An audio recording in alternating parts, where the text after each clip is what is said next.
अस्सलामुअलैकुम, आप देख रहे हैं समा। मैं हूं रमीज रहमान और मैं हूं किरण आफ्ताब। बुलेटिन का आगाज करते हैं। सबसे पहले आर्मी चीफ की बात करते हैं।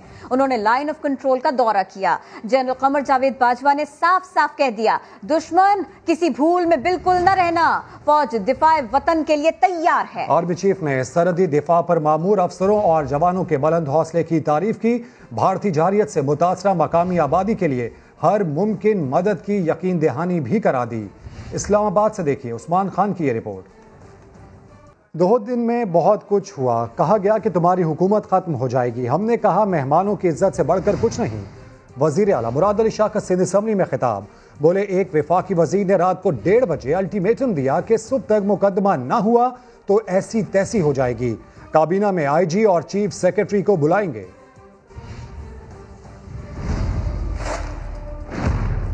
हम शर्मिंदा है। बहुत कुछ हुआ था उन 2 दिनों में, कई चीजें जो मैं बता सकता हूँ, कई चीजें मैं नहीं बता सकता। बड़ी बातें हुई कि तुम्हारी हुकूमत खत्म हो जाएगी, हुकूमत खत्म हो जाएगी। तो हुकूमत हमारे मेहमानों की इज्जत, हमारी इज्जत, हमारी इज्जत, हमारी इज्जत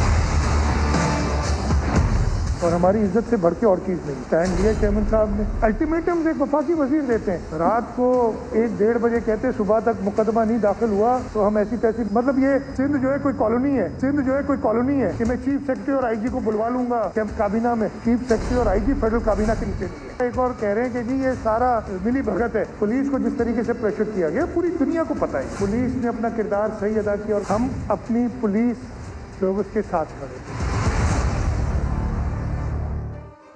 और IG सिंध के मुबैना अगवा की कहानी नवाज शरीफ और मरियम नवाज के तर्जुमान की जुबानी। मोहम्मद जुबैर कहते हैं कि वजीर आला सिंध ने उन्हें बताया कि रात 4 बजे IG सिंध को अगवा करके ले जाया गया। कैप्टन सफदर की गिरफ्तारी के ऑर्डर भी जबरदस्ती लिए गए, जिस पर IG सिंध ने मज़ाहमत की।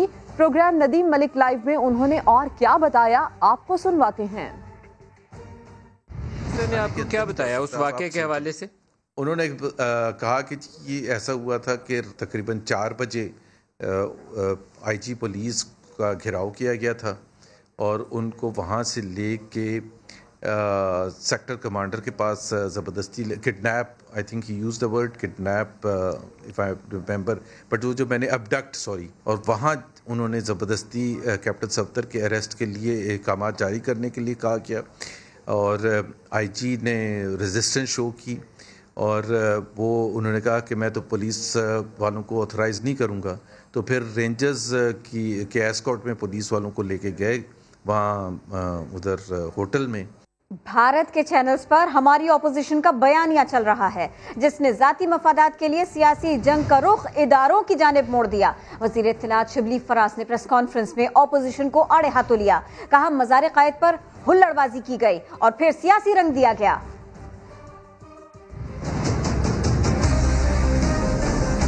चैनल्स जो इंडिया के हैं उस पे किन की तस्वीर आ रही हैं, यही इन लीडरान की तस्वीर आ रही हैं जो कि इस वक्त गाए बगाए टीवी पे नजर आते हैं। इन्होंने जिस किस्म का माहौल पैदा किया है, इदारों को लड़ाने की कोशिश की है, जिस तरह से ये बेयकीनी बदअमनी फैलाना चाह रहे हैं और ख़ास तौर पे वो बयानिया जो कि हमारे दुश्मनों को खुश करता हो, जिसके लिए कोशिशें की गई हों, हर तरह की बयानिए को तक़वियत कौन दे रहा है? हमारी अपोजिशन दे रही है। फिर ये जो नाटक आपने रचाया सिंध में, जिसमें के कायद के मज़ार पे जो हुल्लड़बाजी सफदर अवान ने की, इसके खिलाफ आपने प्रेस कॉन्फ्रेंस में भी किया। आपने ये भी कहा कि गलत काम हुआ है और जो केस हुआ था रजिस्टर वो भी आप ही की पुलिस ने किया था। अब बजाय इसके कि उस जुर्म की आप मजम्मत करें, आपने इस पूरे वाक़ये को एक सियासी वाक़या बना दिया है। कोई मौका जाना नहीं देते इदारों के खिलाफ बात करने का। खबरों में आगे देखिए, इमारत लरज़ उठी। वजीर आला मुराद अली शाह ने पुलिस को यकीन दिलाया कि हुकूमत और इदारे सिंध पुलिस के साथ खड़े हैं। कैप्टन रिटायर्ड सफदर की गिरफ्तारी के मामले पर भी हकाइक जल्द सामने लाए जाएंगे। कैप्टन रिटायर्ड सफदर की गिरफ्तारी के मामले के बाद वजीर आला ने IG सिंध, एडिशनल IG और DIGs के साथ बैठक लगाई। 18 और 19 अक्टूबर की दरमियानी शब पेश आए वाक़े पर गौर किया गया। वज़ीर आला ने तमाम अफसरान को काम जारी रखने की हिदायत की और यकीन दिलाया कि सिंध हुकूमत समेत तमाम इदारे पुलिस के साथ हैं। वुज़रा कमेटी और आर्मी चीफ की हिदायत पर जल्द हकाइक सामने लाए जाएंगे। कराची के मुख्तलिफ इलाकों में रेंजर्स ने फ्लैग मार्च किया, जबकि स्नैप चेकिंग और पेट्रोलिंग का अमल भी जारी है। तर्जुमान सिंध रेंजर्स के मुताबिक कराची में अमन व अमान की सूरत हाल को मजीद बेहतर बनाने के लिए रेंजर्स ने गुलशन इकबाल, गुलिस्तान जौहर, लियाकताबाद, बल्दिया, औरंगी, क्लिफ्टन, बिन कासिम, गुलबर्ग, लांढी, लियारी और सदर टाउन समेत मुख्तलिफ इलाकों में फ्लैग मार्च किया। गाड़ी वालों को मुकम्मल कवायद, जांच पड़ताल, तलाशी और बायोमेट्रिक तस्दीक के बाद जाने की इजाजत दी जा रही है। और सिंध पुलिस की छुट्टियों की दरखास्त पर सियासत जारी है। नून लीगी रहनुमा शाहिद खाकान अब्बासी कहते हैं कि जहां आईजी महफूज नहीं, वहां आम आदमी का तहफ़्फ़ुज़ कौन करेगा। मरियम औरंगजेब ने आर्मी चीफ से मरियम नवाज के कमरे पर मुबैना हमले का नोटिस लेने का भी मुतालबा किया। फवाद चौधरी ने इल्जाम लगाया कि सिंध पुलिस के अफसरान ने बिलावल हाउस के इशारे पर छुट्टी मांगी।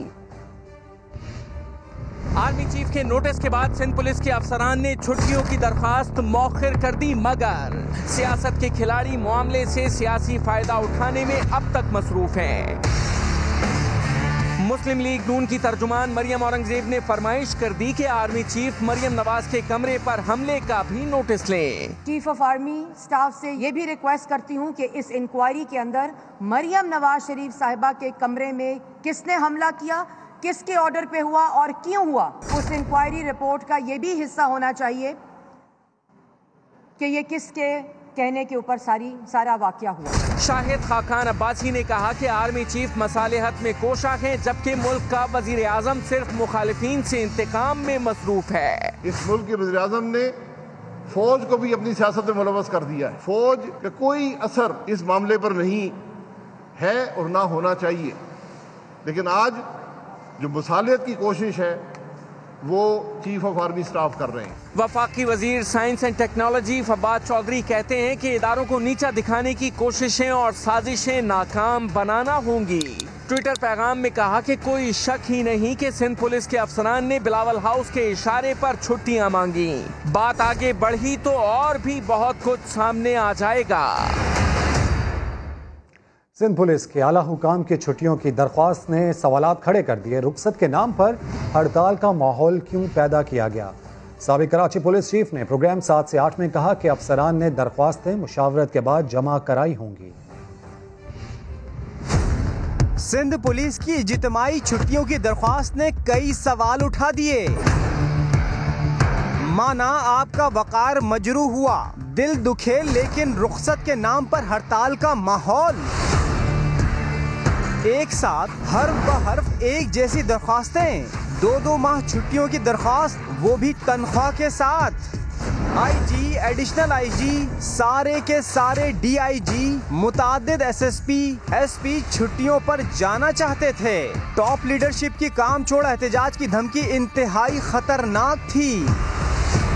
सरपरस्तों को तो आज सियासी फायदा हुआ, लेकिन कल पूरा निजाम मफलूज हो सकता है। प्रोग्राम 7 से 8 में साबिक पुलिस चीफ कराची ने एतराफ किया कि सब ने मुशावरत से फैसला किया। सर आपने दरखास्त देखी है, एक एक वर्ड सेम टू सेम मैंने देखी है। उसमें जी एग्जैक्टली जब ऐसा होता है तो सभी लोग एक दूसरे से डिस्कस करके एक पैटर्न मंगवा लेते हैं कि जी आपने छुट्टी की दरखास्त दी है तो किस व्हाट्सएप पे आज देखें एक ग्रुप में आप डाल दें तो पूरे कम्युनिटी में वो ट्रैवल कर जाती है। तो ये तो कोई ऐसी बात नहीं कि सबका मजमून एक जैसे क्यों है। सीनियर तजज़ियाकार खालिद अजीम ने कहा कि लाजमी सर्विस में इस तरह की तवील छुट्टियां नहीं ली जा सकती। पाकिस्तान का एक कानून है एसेंशियल सर्विसेज मेंटेनेंस एक्ट 1952, उसमें कहा कि अगर कोई शख्स किसी माकूल वजह के बगैर अपना काम छोड़ देता है, अपने काम से अपना हाथ रोक लेता है, तो इस एसेंशियल सर्विस में वो अगर शामिल है तो ये इस तरह से वो एक तरह से जुर्म का इर्तिकाब करता है। उनका मजीद कहना था कि पुलिस में आला मनसब पर फाइज लोगों को किसी फैक्ट्री की ट्रेड यूनियन जैसा तर्ज अमल नहीं अपनाना चाहिए। कराची के इलाके डिफेंस जमजमा में तेज रफ्तार वाटर टैंकर बेकाबू होकर मुतादिद गाड़ियों पर चढ़ दौड़ा। अपडेट्स हासिल करेंगे समा के नुमाइंदे शाहनवाज अली कादरी से। शाहनवाज, कितना नुकसान हुआ इस हादसे में? देखिए, ये वाकया आपसे कुछ देर कबल डिफेंस में पेश आया है, जब दमदमा फांसी के करीब एक तेज रफ्तार वाटर टैंकर है जो 5 गाड़ियों को रोनता हुआ एक गाड़ी के ऊपर चढ़ा है। हादसे वाकई में कोई जख्मी या जानी नुकसान नहीं हुआ। तमाम पुलिस का ये कहना है कि ये ड्राइवर अनाड़ी ड्राइवर है और ये कंडक्टर 17 साल की उम्र है, इसकी आमिर का नाम है। ये ड्राइवर के हिदायत के ऊपर ये गाड़ी चलाना सीख रहा था। इस दौरान जो है इससे गाड़ी बेकाबू हुई और ये हादसा पेश आया। अपडेट्स के लिए शुक्रिया शाहनवाज। वज़ीर आज़म की ट्वीट आपसे शेयर करते हैं। $73 मिलियन के इजाफे के साथ करंट पहली तिमाही के लिए $792 बिलियन से तजावज़ कर गया। वज़ीर आज़म इमरान खान ने ट्विटर पर कौम को खुशखबरी सुना दी। वज़ीर आज़म ने ट्विटर पर लिखा, गुज़िश्ता साल पहली तिमाही में $1492 मिलियन खसारे का सामना था। गुज़िश्ता माह बरामदात 29% बढ़ी। तरसीलात ज़र में 9% इजाफा हुआ। बिलाखिर हम दुरुस्त समत में चल निकले। और अब खबर ये कि पाकिस्तान का नाम ग्रे लिस्ट से निकलेगा या नहीं, फैसले के लिए FATF का 3 रोज़ा वर्चुअल इजलास पेरिस में जारी है। पाकिस्तान को कामयाबी के लिए 12 मुमालिक की हिमायत दरकार है। रिपोर्ट करेंगे शकील अहमद। पाकिस्तान ने मनी लॉन्ड्रिंग और दहशत गर्दों की माली मुआवनत रोकने के लिए क्या इकदाम उठाए, जायजे के लिए फाइनेंशियल एक्शन टास्क फोर्स की वर्चुअल बैठक 23 अक्टूबर तक जारी रहेगी। पाकिस्तान ग्रे लिस्ट में रहेगा या नहीं, फैसला जुमे के रोज मुतवक्के। FATF की बेशतर शराइत पूरी कर दी गयी। कालदम तंजीमों के असासे मुंजमद करने के साथ उनसे वाबस्ता अफराद की सरगर्मियाँ रोकने के लिए भी नुमाया इकदाम उठाए। 27 नुकाती एक्शन प्लान में से 21 पर मुकम्मल या जुज़वी अमल दरामद, 40 दीगर तजावीज़ पर भी वाज़ेह पेशरफ्त सामने आई। माहिरीन ने ग्रे लिस्ट से निकलने के लिए 2 ममालिक का साथ भी जरूरी करार दिया। 39 ममालिक की इस ऑर्गेनाइजेशन में 3 ममालिक का साथ होगा तो हम ब्लैक लिस्ट में नहीं जाएंगे, और वो 3 ममालिक इस वक्त चाइना, तुर्की और मलेशिया की शक्ल में हमारे साथ खड़े हैं। पाकिस्तान का नाम जून 2018 से FATF की ग्रे लिस्ट में शामिल है। FATF एक्शन प्लान पर अमल दरामद के लिए पाकिस्तान को पहले जून, जबकि बाद में कोरोना की वजह से सितंबर 2020 तक की इजाफी मोहलत दी गई थी। शकील अहमद, समा, इस्लामाबाद। नवाज शरीफ को वापस लाने के लिए हुकूमत कितनी तैयार है, बुज़रा का अलग अलग मौक़िफ़ सामने आ गया। फवाद चौधरी ने बड़ी खबर दी कि हुकूमत नवाज शरीफ को 15 जनवरी तक वापस ला सकती है। शिबली फराज कहते हैं पाकिस्तान का किसी मुल्क से मुजरिमान की हवालगी का मुआहिदा नहीं, इसके लिए कानून बदलना होगा। एक जमात के 2 रहनुमा, दोनों से हुआ एक ही सवाल, क्या नवाज शरीफ की वतन वापसी को यकीनी बनाया जा सकता है? दोनों रहनुमाओं ने दिए अलग अलग जवाबात। वफाकी वजीर फवाद चौधरी ने नवाज शरीफ की वतन वापसी की तारीख तक बता दी। अदालती हुक्म पे गए थे, अब अदालती हुक्म कैंसिल हो गया है, अदालतें उन्हें वापस बुला रही हैं। तो इसी तनाजुर में पाकिस्तान लाने के इम्कानात काफी रोशन। मुझे उम्मीद है कि 15 जनवरी से पहले हम नवाज शरीफ साहब को पाकिस्तान वापस ला सकें। लेकिन वफाकी वजीर शिबली फराज ने सुनाई अलग कहानी। आपके पास वो कोई जो एक लीगल फ्रेमवर्क होता है वो नहीं है। पार्लियामेंट में हमारी अक्सरियत वो इतनी नहीं है कि हम एक बिल इस तरह से पास कर लें, उसमें अपोजिशन का भी हमें तावन चाहिए होगा। वो तावन आपका क्या ख्याल है, हमें मिलेगा नहीं मिलेगा? वफाकी वजीर इत्तलात ने कहा कि अवाम को नवाज शरीफ की वतन वापसी के लिए PTI के अगले दौरे हुकूमत का इंतजार करना होगा, और वो भी उस सूरत में कि अगर PTI को 2018 के इलेक्शन से ज्यादा सीटें मिली। कौमी एहतसाब ब्यूरो के एग्जीक्यूटिव बोर्ड का अहम इजलास कल तलब कर लिया गया। नवाज शरीफ के खिलाफ नया रेफरेंस मंजूरी के लिए पेश किया जाएगा। इसी पर बात करेंगे। समा के नुमाइंदे सोहेल रशीद हमारे साथ हैं। सोहेल, इस खबर की तफसील बताइए। देखिए, कल अहम एग्जीक्यूटिव बोर्ड की मीटिंग हुई है जिसमें नवाज शरीफ और एहसन इकबाल के खिलाफ नए रेफरेंसेस की मंजूरी दिए जाने का इम्कान है। नवाज शरीफ के खिलाफ तहकीकात मुकम्मल हुई थी कि 2016 की साल चांसलर्स के लिए जर्मनी से गाड़ियां मंगवाई गई थी जो कि गैर मुल्की मेहमानों के लिए थी, लेकिन वो गाड़ियां जाती इस्तेमाल में लाई गई जो कि नवाज शरीफ के जाती इस्तेमाल में थी। इस सिलसिले में नवाज शरीफ का बयान भी जब वो जेल में थे तो रिकॉर्ड किया गया था। अब वो रेफरेंस मंजूरी के लिए पेश किया जाएगा, लेकिन हतमी मंजूरी चेयरमैन नायब की जानिब से दी जाएगी। बहुत शुक्रिया, आपने अपडेट किया। बिलावल भुट्टो जरदारी गिलगित बल्तिस्तान में इंतखाबी मुहिम की सरपरस्ती के लिए स्कर्दू पहुंच गए। कहा कि बल्तिस्तान के अवाम को उनका हक दिलाने के लिए पीपल्स पार्टी की हुकूमत बनाना होगी।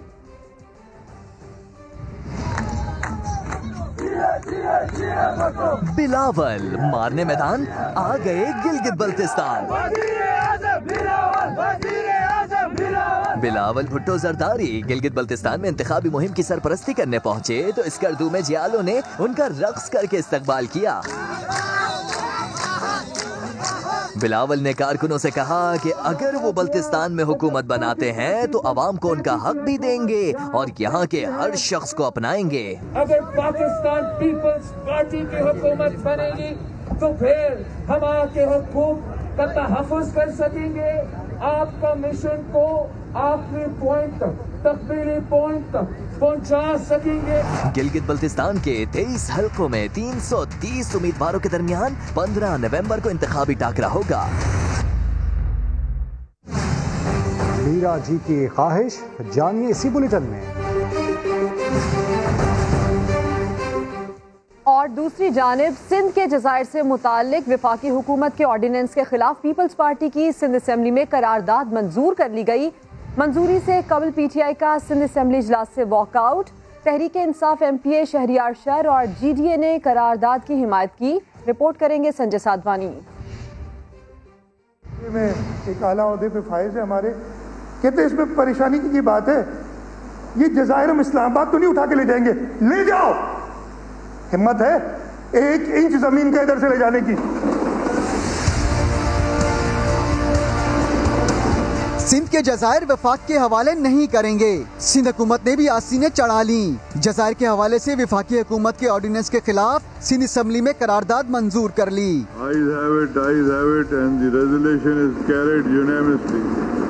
मुराद अली शाह ने तो विफाकी ऑर्डिनेंस को सिंध की सालमियत पर हमला करार दिया। लेकिन इस रेजोल्यूशन के बाद आपने हमारे हाथ और मजबूत कर दिए। इधर कहा ना कि जी मुराद अली शाह लेके यस, आप लोगों ने आज पावर दिया, हम और ज्यादा ताकत से लड़ेंगे और इंशाल्लाह ताला इस ऑर्डिनेंस को रिजेक्ट कराएंगे। तहरीक इंसाफ के अराकीन करारदाद की मंजूरी से पहले ही एहतजाजन ऐवान से वॉकआउट कर गए थे, लेकिन करारदाद की हिमायत में पीटीआई एमपीए शहरियार शर ने अपनी पार्टी से बगावत की। तहरीक इंसाफ की इत्तेहादी जमात जीडीए भी जजायर से मुताल्लिक विफाकी हुकूमत के ऑर्डिनेंस के खिलाफ पीपल्स पार्टी के साथ खड़ी नजर आई। बात करते हैं सिंध असेंबली की, जहां बारिश के पानी के असरात अब तक मौजूद हैं। आज का इजलास पुरानी इमारत में करना पड़ा। नई इमारत का जनरेटर सिस्टम भी नाकारा हो गया। लगता है 12 अरब रुपए की लागत से तामीर होने वाली बिल्डिंग को किसी की नजर लग गई। सिंध असेंबली में बारिशों की तबाही के असरात ताहाल मौजूद। सिंध असेंबली का बेसमेंट खंडरात का मंजर पेश करेगा। सिर्फ पानी ही मौजूद नहीं बल्कि बारिश के बाइस बेसमेंट का नक्शा भी तब्दील हो गया। असेंबली की नई इमारत के नए जनरेटर सिस्टम ने भी जवाब दे दिया। बिजली का निजाम गैर फाल होने और साउंड सिस्टम की खराबी के बाइस सिंध असेंबली का इजलास पुरानी इमारत में करना पड़ा। सेक्रेटरी सिंध असेंबली ने नई इमारत में सिस्टम की खराबी की तस्दीक की। कहा जा रहा है मुरम्मत के बाद नई इमारत को दोबारा काबिल इस्तेमाल बनाया जाएगा। संजय साधवानी, समा, कराची। ज़बान को तासुब से पाक रखें। सिंध असेंबली में उर्दू को इज्जत दो के नारे लग गए।